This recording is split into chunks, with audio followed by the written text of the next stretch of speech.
In the quiet hours of the night, you're near.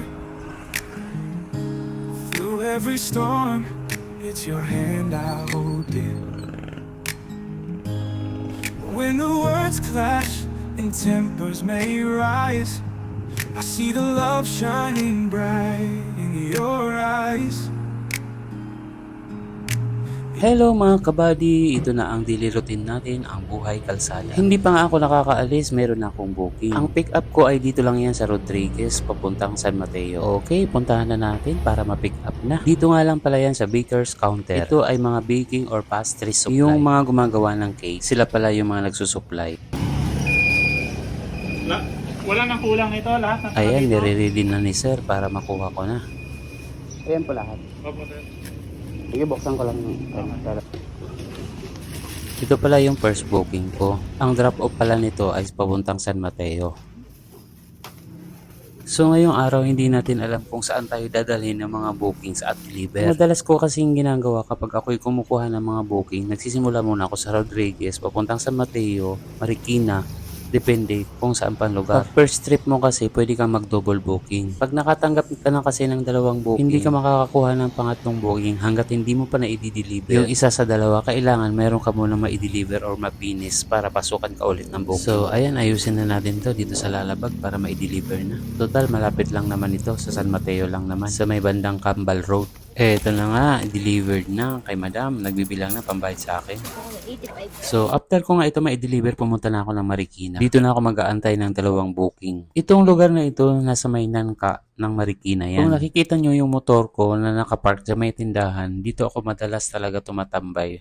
Hanggang sa nag-aantay ako ng booking. Maganda kasing tumambay dito sa Marikina kasi unang-una sa lahat, sobrang linis. Saka maraming bookings talagang pumapasok. Eto nga, mamimili na lang ako kung saang ruta ako pupunta. Okay, may booking na tayo. Ayan nga, kinukuha na ako ni sir ng picture. Tapos yung ipapadala pala sa akin, yung tatlong naka-plastic na puro damit. Mukhang mapupuno talaga yung lalabag ko nito. Yan lahat.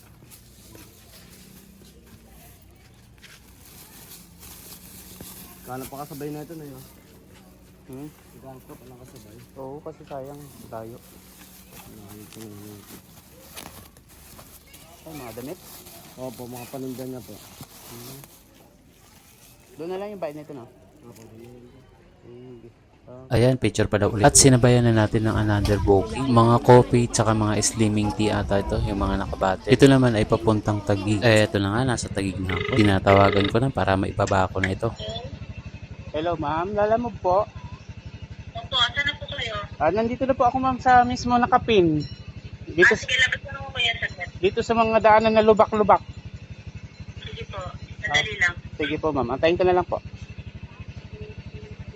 Inaantay ko na lang dito yung customer na lumabas. Kaya binidyohan ko na yung buong paligid. Baka nagmamasid lang sa tabi-tabi. Lumabas din sa wakas. Ibigay ko na nga to sa kanya at na makaluwag-luwag na ako sa motor. Ano, papicturean ko lang na naman. At isa. Thank you. After ko nga pala yun ma-deliver, nagpahinga muna ako dito sa ilalim ng puno sa may C6 Taguig. Pinagpahinga ko muna ng ilang minuto si Bitoy para palamigin ng konti yung kanyang makina. Sa buhay natin mga kabady, kailangan talaga natin kumilos. Kasi unang-una sa lahat, tayo ang nagdadala sa buhay natin dito sa lupa. Nasa atin din kung paano natin itataguyod ang sarili natin. Basta huwag lang natin kalimutan, mag-pray at humingi ng gabay sa Panginoon. Kasi kahit anong hirap ng sitwasyon sa ating buhay ay hindi natin mamamalayan na may tutulong na lang pala sa atin. Ibang tinatawag na blessing na kusa na lang darating kasi ang Panginoon may ginagamit na tao bilang instrumento. Kaya mga kabady, lagi tayong mapagkumbaba. Huwag tayo basta-basta kaagad manghusga sa kapwa kasi lahat may dahilan. Nandito na nga ako sa Muntinlupa. Nilapag ko na nga yung mga damit na galing pa ito ng Marikina at inaantay ko na lang lumabas yung kukuha nito. Eto na nga si sir, kukunin na niya. Siyempre, kukuha tayo ng another booking pabalik. Puro naman pala ito pagkain papuntang Makati. After ko makuha yung booking sa loob ng subdivision, huminto muna ako. Kasi natanaw ko yung South Luzon Expressway sa may bandang baba. Kaya kinuhanan ko ito ng video. Okay, music muna tayo mga kabady. In the shadows, trust was turned to dust. It was your silence, not the blade that crushed. Oh, hidden daggers in the calm of night. Friendship faint but lost in the fight. Ay, kailangan ko na rin pala kumuha ng booking ulit. Hello? Hello ma'am, lala mo po, nandito na ako sa kung saan nakapin. Number 18, nasaan ka? Wait lang Nasaan ka eksakto, kuya? Dito po sa ano, alam mo yung may bahay na dilaw na may green? Ewan ko ba bakit laging dyan lumalabas, pero nakita mo ba yung Pedro ABS na school? Hindi ko po napansin. Ano ka pa? Yung pets na school, nasaan ka mismo Hindi ko nga alam bakit yan lumalabas ang pin. Dito kami sa dulo But anyway, pag nakita mo yung Pedro A. Diaz na school, diretso ka pa siguro. Pag nakita mo yung Pedro A. Diaz na school, sundan mo lang yung daan palabas, makikita mo yung malaking gate na white. Ayan ka ba? Nakamotor? Opo. Ay, hindi. Teka lang, baka lumagpas ka, tigil ka. Hindi pa. Nandito pa ako, di pa ako maalis. Sorry. O sige, hanapin mo lang yung Pedro A. Diaz na school. Diretso lang yan. Siguro, lang. Pag nakita mo yung gate nun, diretso ka lang. Yung road na palabas, makikita mo yung malaking gate na white. Nandito lang kami sa dulo. Maikli lang to. Sige po.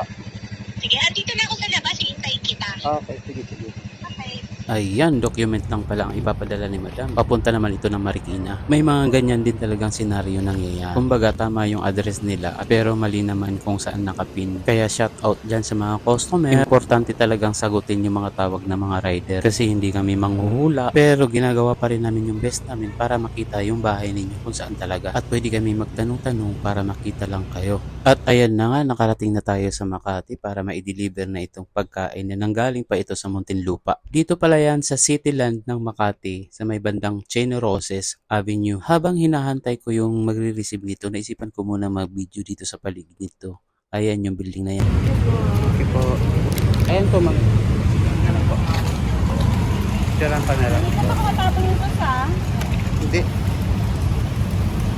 Sa mga oras nito, nasa 5:30 na. May dala-dala pa akong isang delivery, yung kay Madam yung document, papuntang Marikina, na ipapadala kay attorney. Sa mga oras na to, nakaramdam na ako ng gutom. Kaya kakain muna ako dito sa Paris. Kasi mahihirap malipasan ng gutom. Kadalasan, makikita mo yung mga nagtitinda ng Paris ay sa tabi ng kalsada. Kasi ang mga target market nila dyan ay mga motorista. Kadalasan mga customer nila dyan yung mga nakamotor. Budget meal lang kasi kung tawagin. Okay ito sa hindi masisilan sa pagkain. Ang Paris na kilala rin bilang Beef Paris ay isang termino para sa isang serving ng Pilipino braised beef stew na may garlic fried rice. Ito ay isang sikat na pagkain na particular na nauugnay sa mga espesyal na establishment na may istilong kainan sa tabing daan na kilala bilang parisan. Naging karaniwang ulam din ito na ihain sa maliliit na kainan na tinatawag na karinderya na naghahain na matipid na pagkain para sa mga lokal. Kaya kung branded ka, alam kong hindi ka kakain talaga sa parisan. Ayan, dito na nga tayo sa Marikina.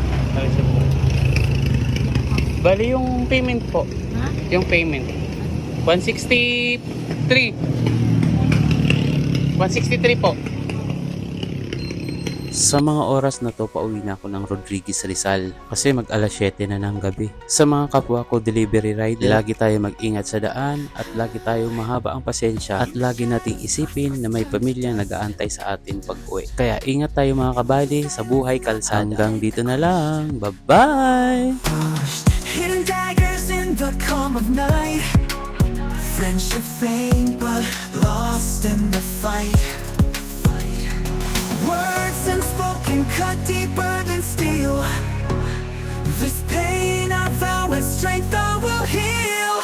I'll turn my pain into power. You'll see your silence won't define what's inside of me. I'll shine through the night, break free from this cage. With every heartbeat, I'll set the stage. Woo.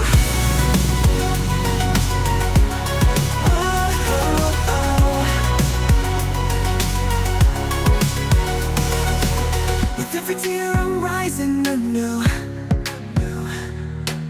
Betrayal told me what's false and true. Can't break my spirit with whispers of doubt. I'll wear my scars and stand up proud. From ashes I blew, I'm taking my place. No longer a victim in this fierce race. I'll turn my pain into power. You'll see, your silence won't define what's inside of me. I'll shine through the night, break free from this cage. With every heartbeat, I'll set the stage. So hear me now, I'm standing tall. Your unkind silence can make me fall.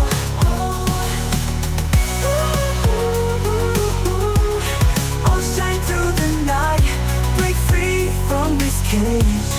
With every heartbeat, I'll set the stage.